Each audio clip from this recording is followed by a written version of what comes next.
Pidamos, hermanos, al Espíritu Santo su luz y su sabiduría. Espíritu Santo, ilumínanos y santifícanos. Espíritu Santo, ilumínanos y santifícanos. Espíritu Santo, ilumínanos y santifícanos. Amén. Hermanos, hoy la palabra del Señor nos habla sobre la oración unida a la batalla, porque en efecto, quizás hay personas que sí tienen presente esta realidad en la vida espiritual, y es que estamos en una batalla. De hecho, cuando uno se confirma, y aquí los muchachos justamente que están preparándose para la confirmación, una de las cosas que se insiste es que nosotros nos debemos volver soldados de Cristo. Uno de los libros que puede servir para preparar para la confirmación se llama Militantes de Cristo. Militantes, el que está en la milicia, es decir, el soldado. Y nosotros quizás a veces olvidamos esta realidad, a veces quizás no le hemos puesto atención y se nos olvida, o a lo mejor por no ponerle atención no lo tenemos presente. Pero una gran verdad es que nosotros estamos en una batalla continua, permanente, diaria, una batalla espiritual. La palabra del Señor lo enseña claramente, por ejemplo en Efesios 6, donde dice San Pablo: nuestra lucha no es contra seres de carne y hueso, sino contra huestes de maldad. Por eso revístanse de las armas de la luz. Hay que reconocer entonces que estamos en una batalla, en una lucha. Dice el Señor: el reino de los cielos lo arrebatan los valientes. Si uno se le olvida esto, pues uno no está preparado. Y como dice el dicho, el viejo conocido refrán, soldado advertido. Y a veces nosotros pasamos por inadvertidos, se nos olvida que estamos en batalla y bajamos la guardia. Y dice la Biblia en 1 Pedro capítulo 3, 15, que el diablo anda como león rugiente buscando a quien devorar. 1 Pedro 3, 15. ¿El diablo anda como qué? Como león. El diablo anda como león rugiente. Muy bien.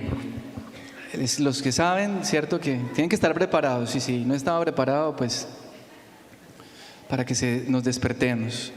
Y en esta realidad en la que el maligno está como león rugiente buscando a quien devorar, pues ahí está, tener presente. Por lo tanto hay que estar despiertos, firmes, atentos, en guardia. Y es que la primera lectura nos presenta eso, una batalla. En el libro del Éxodo se nos presenta la batalla entre los israelitas, o el pueblo de Israel y el pueblo de Amalek, o sea, los israelitas y los amalecitas.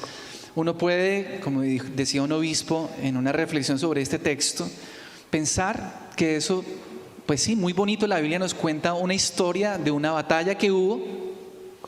Algunos lo pueden ver, sí, ve que en la Biblia se habla de cosas sangrientas, y entonces como que argumentan con eso que la Biblia no es un libro que invite a la paz, sino todo lo contrario, porque cualquier persona se pega de algunas cosas para atacar a la iglesia. Pero lo cierto es que sí, la palabra de Dios nos presenta un hecho histórico, o un hecho también que a fin de cuentas sirve para que todos nosotros también reconozcamos en esa palabra nuestra propia realidad. Y entonces la primera lectura que nos presenta una batalla, pues nos debe hacer tener presente lo que estamos diciendo, que hay que estar en guardia, que hay que estar en vela, que hay que estar listos, que hay que estar atentos, que hay que estar en pie de batalla, porque los amalecitas pueden representar, como decía ahorita, el maligno. Los amalecitas o el pueblo de Amalek puede representar nuestras tentaciones, los momentos de distracción, de todo aquello que quiere vencernos, atraparnos, que quiere llevarnos a la ruina o la destrucción. Porque dice la palabra de Dios en Juan 10:10, el ladrón viene para robar, matar y destruir. Mas yo he venido, dice Jesús, para que tengan vida y vida en abundancia. Entonces es esta palabra de Dios de la primera lectura, pues tiene mucho que ver con nosotros, porque los amalecitas están todos los días, vienen en contra nuestra. Pueden ser situaciones, circunstancias adversas, personas que quieren robarnos la paz, que quieren quizás de una u otra forma hacernos daño. En ese sentido, pues más que estar peleando contra personas, porque aquí no estoy invitándolos a que peleemos contra nadie, Dice, por eso ya lo dije, Efesios 6, nuestra lucha no es contra seres de carne y hueso, sino contra huestes de maldad. Entonces, si uno es consciente de esto, pues va a estar en pie de lucha. Pero ¿cuál es nuestra lucha y cuáles son nuestras armas? Pues nuestra lucha es por la salvación, que ya la recibimos por la muerte y resurrección de Jesús, pero que debemos conservar, porque justamente el maligno quiere arrebatarnos esa salvación, esa vida que Cristo ha venido a darnos. Y por eso tenemos que estar siempre dispuestos a no dejarnos arrebatar la salvación, el don de Dios, la amistad con Dios, la vida de la gracia. Hoy entonces pensemos en esos amalecitas, pero pensemos más que en el enemigo, pensemos en lo que nosotros hemos de hacer. Y la palabra de Dios nos da la clave, es una de las armas, que es la oración. La oración.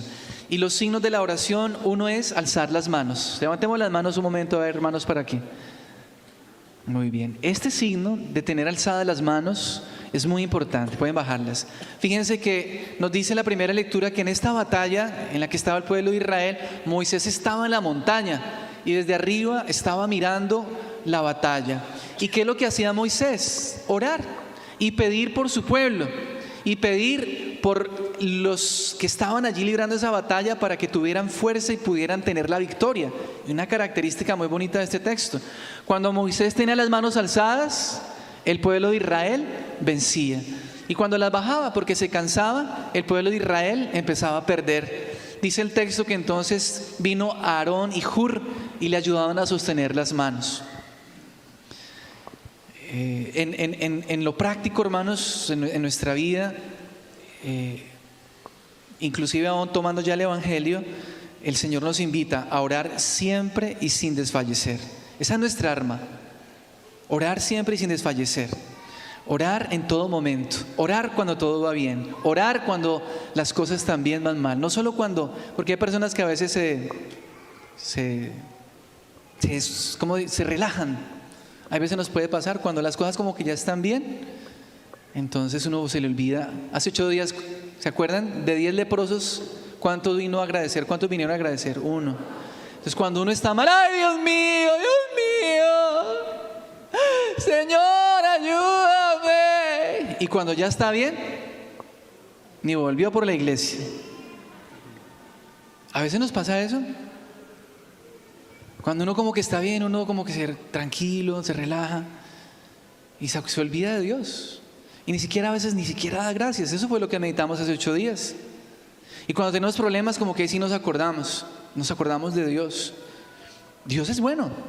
Y uno tiene que aprender a orar siempre, en los problemas, en las adversidades, en los momentos de lucha, en los momentos de prueba, en los momentos de tentación, en los momentos que hay conflicto en casa, en los momentos que un familiar está enfermo, en los momentos en que me siento de alguna u otra forma como atacado o amenazado, quizás por alguna persona, por alguna circunstancia, porque está en riesgo mi puesto de trabajo, por lo que sea. Ahí tenemos que orar, doblar rodillas, alzar las manos, clamar al Señor. Por supuesto que sí, dobla rodilla.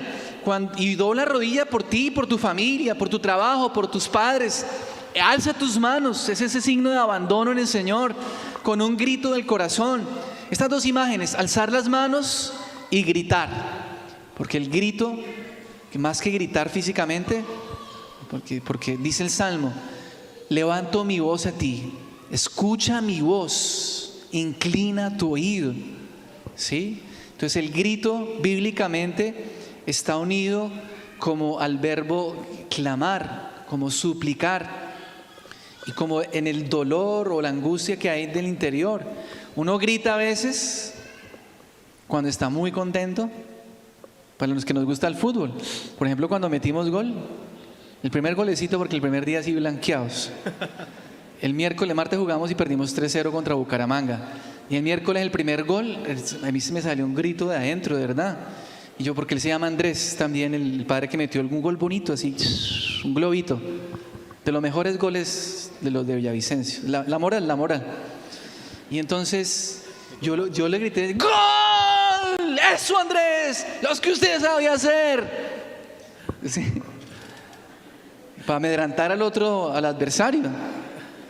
Y efectivamente 2 goles más, ganamos 3-0. Pero el otro día perdimos 6-0. Dios mío. No sirvió el grito. Hasta ahí llegó. Pero uno también puede gritar de tristeza, como ahorita cuando, de verdad, o sea, pero no es el grito, no es que ahora cuando oremos, porque el grito está relacionado con la oración, cuando uno clama al Señor desde adentro, cuando uno saca lo que tiene adentro y le suplica al Señor y le clama a Él. Porque la oración no es una palabra, una idea, si hay que orar, no, la oración va mezclada con lo que tenemos, con lo que hay en nuestro interior, si hay aburrimiento, si hay interiormente desgaste, si hay agobio, si hay desesperación, desde dentro, desde lo que tenemos, de cómo estamos allí, desde esa realidad, pues clamamos al Señor. Ese es el grito, no es el grito físico, no es que les dé por un día que todos ya dormidos y usted voy a orar. Todos dormidos y usted, ¡Dios mío! Que el padre Juan Andrés dijo que había que gritar. No, ojo. Este grito del que hablamos es desde dentro. Ese clamor confiado, clamando al Señor, como esta viuda que insistía al juez, que clamaba día y noche. Es que la enseñanza del Evangelio, si un juez que es injusto, que ni teme a Dios ni a los hombres, escuchó el clamor de una viuda y le hizo justicia, ¿cuánto más Dios no hará justicia a sus elegidos que claman ante Él día y noche? Es que uno a veces, hermanos, el clamor es de perseverar en la oración, porque inclusive más que alcanzar lo que yo quiero, la oración es lo que me tiene unido al Señor, y por eso tiene que ser día y noche. Y Jesús dice el Evangelio, para enseñarles que es necesario orar siempre sin desfallecer. Entonces tenemos que pedirle al Señor, hermanos, o tenemos que esforzarnos por vivir esa clase de oración constante. Es de pensar. Hay pasajes de la Biblia que uno como que se pone a analizarlos y dice, pero ¿cómo hacer esto? Una de las cosas, ¿cómo hace uno para orar siempre? ¿Cómo hace uno para orar siempre? San Pablo lo ratifica después más adelante en una de sus cartas. Oren sin cesar. Oren sin cesar. Pero toca quitarle la tilde, que no queda oren sin César. No, con César y con Andrés y con quien sea. Pero oren sin cesar es lo que está diciendo el Evangelio. Orar siempre sin desfallecer. Y cada uno analícese un momento. ¿Qué tanto cuando ustedes oran con insistencia, oran con un grito del corazón, oran alzando las manos, oran abandonándose en el Señor, oran con insistencia? Y por eso al final Jesús dice, cuando venga el Hijo del Hombre, ¿encontrará esta fe en la tierra? Por eso hay que fortalecer nuestra oración, para que podamos estar en esa disposición continua a orar, para estar en esa relación permanente con el Señor, y para que clamando a Él desde el corazón, con ese grito interior y con manos alzadas, su gloria se manifieste en nuestras vidas. Y como decía, hermanos, un obispo, en torno a la primera lectura y con este tema de la oración, hay personas que se encargan. Imaginémonos, terminemos con esta imagen de la batalla. Están allá en la batalla los israelitas y con su grito, ¡vamos! Porque eso es con tambores y trompeta. Y los caballos. Y entonces, ¿sí? En esa época no había metralletas y no les había metido metralleta. Pero están en plena batalla. Fue una batalla de esa época.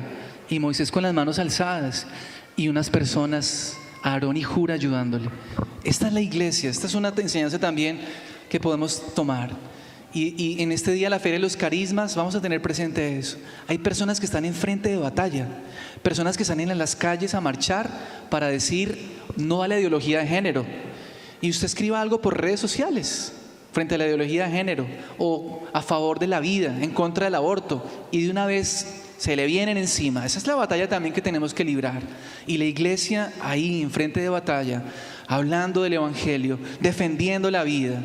Y muchos enemigos están allí, pero nuestra lucha no es contra seres de carne y hueso. Por eso se necesitan personas que oren, que clamen a Dios por los que están en el frente de batalla. Si algunos de los que están acá no quieren no quieren estar en algún grupo porque no les gusta leer, porque no les gusta coger un micrófono. Entonces, únanse en oración, porque necesitamos Moisés, personas que levanten las manos y oren por los que estamos en el mes de las misiones. Hay misioneros que están exponiendo sus vidas en África, en Asia, en Japón, en China, en Corea, arriesgando sus vidas por Jesús, por el Evangelio, que si son reconocidos, los cogen, los torturan, los encarcelan, los matan, los asesinan. Entonces tenemos que orar por ellos. Necesitamos Moisés, personas que clamen al Señor y pidan. Ahorita estamos en un retiro espiritual de jóvenes y hay otros retiros, pues ahí se está librando una batalla. Anoche llegué tarde, como a medianoche, porque fui al retiro de jóvenes que están en este fin de semana confesando a algunos jóvenes. Y allá estaban 19 muchachos, y allá están en una batalla espiritual, porque algunos de ellos son rebeldes, agresivos, porque están resentidos, porque algunos de ellos, al menos sé de uno de ellos, que están en problemas de droga. Y ahí está esa batalla, orando. Los papás deben estar orando. Hoy a las 3 vamos a estar orando aquí en el templo por esos jóvenes.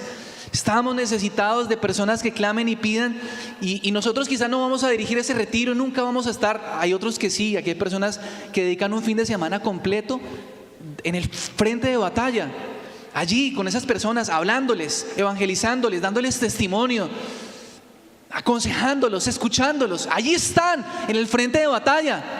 Jóvenes que pudieran estar en el Festival del Retorno, pues tengo 12 jóvenes que están sirviendo ya en ese retiro, allá en frente de batalla, luchando por estas almas, por esas almas de estos jóvenes que el mundo los quiere arrebatar en la droga, en el vicio, en el sexo desenfrenado, en la manipulación hacia los demás, en el egoísmo, en el orgullo, en la soberbia, en la vanidad, en tantas cosas.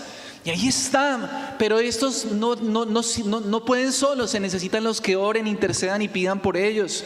Por eso tenemos que levantar nuestras manos para orar. Levantar las manos es orar, es pedir. Pero cuando se cansan los que oran, están algunos que ayudan y que apoyan. Y el obispo decía, con esto termino, que es el levantar y sostener las manos de los que oran, y estos intercesores y de esta iglesia también son los que a veces ni están en frente de batalla, ni tienen como la disposición para orar, pero allí están apoyando, a veces hasta en lo económico. Es válido incluso también, por ejemplo, hoy ustedes están apoyando, los que compraron su fichita. Esa es una forma también de sostener y apoyar la iglesia. Aquí tenemos un convento de unas monjitas que oran, ellas sí oran día y noche. Se levantan a las 9, a las 12, a las 3 a orar por las personas que les piden oración y por aquellos que no les piden también. Las monjitas clarisas en el barrio Juan Pablo II. Pero esas monjitas no son cuerpo glorioso. Ellas necesitan comer. Ellas viven de lo que la gente les da. Entonces, esos que tienen las manos de Moisés, Aarón y Hur, los que lo sostienen, son las personas que también apoyan las obras de la iglesia con sus bienes económicos. Entonces, esto es hermoso, una iglesia que clama a Dios, una iglesia que grita a Dios, una iglesia que ora, una iglesia que es consciente que está en una batalla espiritual, que debe estar fortalecida, que debe apoyarse, que debe tener un apoyo de los unos con los otros, de los grupos, de los que están en frente de batalla, otros orando, otros apoyando económicamente. Demos gracias a Dios por la iglesia, y que cada uno de nosotros pueda ser consciente de esta batalla espiritual que libra la iglesia, y cada uno a nivel personal, que así sea.